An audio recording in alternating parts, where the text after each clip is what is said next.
ফলে দে are amazing. আমাদের তুলনায় তারা কয়েক সহস্র মাইল দূরে আছে, এগিয়ে আছে। জেআরেও এরকমই ওই ওই জেনারেশনের ছেলে পেলে ওরা এই পেজটা চালায়। এবং শুধু জেআরে না, আমি তো এখন ফেসবুকে দেখি যে এবার এই শফিক ভাই যেরকম বললো, প্রায় 20-এর ওপর পোর্টাল অ্যাক্টিভলি কাজ করছে। আমি প্রায় দেখি, হ্যাঁ, জাস্টিফিবলি হয়তো আমাদের ক্ষোভ হয়, আমাদের অনেকে লেখে যে মেইন স্ট্রিম মিডিয়া কেন জুলাইকে কমপ্লিটলি ইগনোর করছে এবার। ওয়েল, এটাই তো তাদের করার কথা ছিল। মেইন স্ট্রিম মিডিয়া তো 16 বছর উন্নয়নের গান গিয়েছে, 16 বছর বলেছে শুভ জন্মদিন প্রধানমন্ত্রী, রাইট? ফলে মেইন স্ট্রিম মিডিয়া আমাদেরকে জুলাইকে কতটা ওন করছে এটা গুরুত্বপূর্ণ না, জুলাইকে জনগণ কতটা ওন করছে এটা গুরুত্বপূর্ণ। কারণ জুলাই ঘটিয়েছে জনগণ, এবং এই জনগণই এবারের জুলাইতে দেখেন আপনারা, জুলাইয়ের 1 তারিখ থেকে সোশ্যাল মিডিয়া আবার জুলাই দখলে। কারণ এই জুলাই তারা ঘটিয়েছে, তারা এটা রক্ষা করবে। ফলে আমি প্রথমেই আমার এই কী বলে স্যালিউটটা জানালাম বুড়ো জেনারেশনের পক্ষ থেকে পরের জেনারেশনকে। You guys are amazing. আর আমি যেটা করেছি, আমার এখানে কেউ কেউ অনেক প্রশংসা করেছে, আমি তো খুবই নিরীহ একটা কাজ করেছি। হ্যাঁ, এটার ফলে হয়তো আমার কী বলে আমার প্রফেশনাল লাইফে অনেক বাধা আসবে সামনে, অবভিয়াসলি। যেমন আমি আজকে একটা লেখা লিখেছি যে কিছুদিন আগে একটা পত্রিকায় বাংলাদেশের সিনেমার ইতিহাস লিখেছে, ওখানে জহির রায়হান থেকে সানোয়ার সানি পর্যন্ত নাম আছে, আমার নাম নাই, হুইচ ইজ নর্মাল, না থাকারই কথা। তো কিন্তু আমার ঝুঁকিটা সামান্য। আপনি ভাবেন এই যে আমাদের ফামিনের মা বসে আছে এখানে, ওর ঝুঁকিটা ভাবেন। আপনি ভাবেন এই যে আমাদের রেসিডেন্সিয়াল মডেল স্কুলে যে ফায়াজ, ওর ঝুঁকির কথা ভাবেন। ওদের ঝুঁকির কাছে তো আমাদের কিছুই না। আমি তো জীবনে কোনোদিন ভাবি নাই যে আমার জীবদ্দশায় আওয়ামী লীগের বাইরে কোনো সরকারকে আমরা দেখে যেতে পারবো। This is what has happened. Because দেখেন, আমরা সবাই জানি। আমি আমার মূল জায়গায় যাওয়ার আগে জাস্ট জুলাই নিয়ে কয়েকটা কথা বলে নিই, তারপর মূল জায়গায় যাব। আমি 17 জুলাই 2024-এ, তখন আমি অস্ট্রেলিয়া, আপনারা জানেন যে আমার 2024-এ ব্রেন স্ট্রোক হয়, তখন আমি ট্রিটমেন্ট চলছিল। তো ডাক্তার এবং আমার ওয়াইফ আমাকে বারবার বলছে, না তুমি অনলাইনে বেশিক্ষণ থেকো না।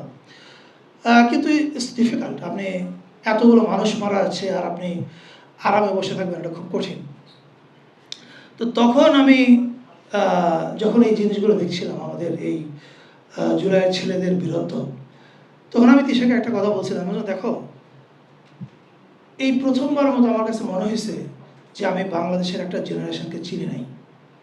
আমার এটা স্বীকার করতে কোনো দ্বিধা নাই যে এদের সম্পর্কে আমার ধারণা কমপ্লিটলি অন্যরকম ছিল। আমার কাছে মনে হচ্ছিল সারাদিন মোবাইলে বসে থাকে, they have a very different perspective, দেশ সমাজ এগুলো নিয়ে ওদের কিছু যায় আসে না। এবং আমরা সবাই জানি যে আমাদের দেশটা আসলে আওয়ামী লীগের দখলে ছিল না। আওয়ামী লীগ তো একটা জাস্ট মুখোশ মাত্র।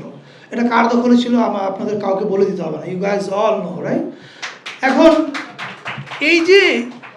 এই যে কার দখলে ছিল এবং তার দখল থেকে যে আমরা মুক্তি পাবো না, এটা আমরা মেনে নিয়েছিলাম, মানে আমরা বুড়ো জেনারেশন মেনে নিয়েছিলাম, কিন্তু এই পরের জেনারেশন তারা মেনে নেয় নাই। আমি 17 জুলাইতে একটা লেখা লিখছিলাম আমার ফেসবুকে, আমি বলছিলাম যে দেখেন, আপনারা যারা মনে করছেন এটা কোটা সংস্কারের আন্দোলন মাত্র, তারা বোকার সঙ্গে আছেন।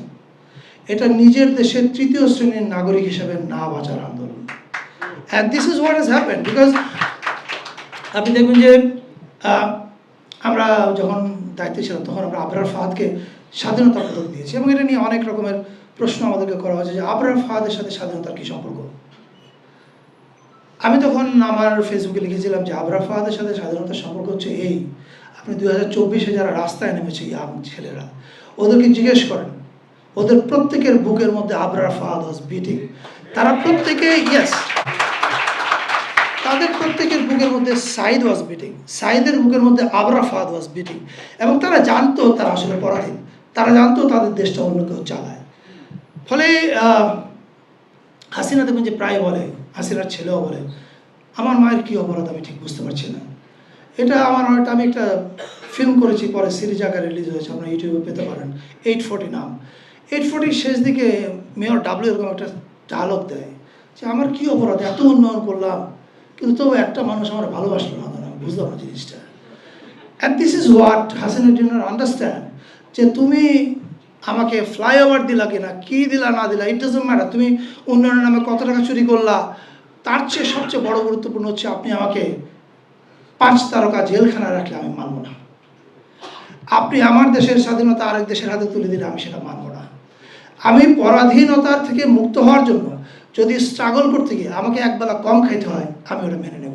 And this is what human nature is.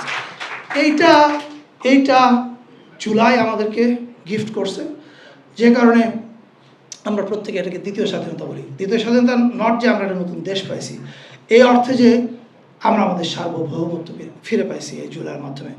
ফলে এই হচ্ছে আমাদের কাছে জুলাই। এখন আমাদের এই মুহূর্তের লড়াইটা কি?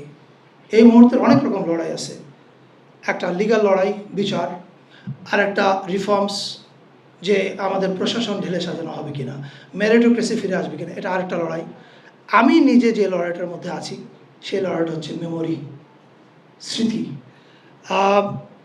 দেখেন, মানুষকে কবজা করার বা মানুষকে শিকলে বাঁধার সবচেয়ে বড় অস্ত্র হচ্ছে তাকে বিস্তৃতির মধ্যে ডুবায় দাও। যেমন আপনি খেয়াল করে দেখবেন যে 72 থেকে 75 আমাদের কোনো ডিসকাশনে কিন্তু গত 35 বছর আমরা দেখি নাই। কেন দেখি নাই?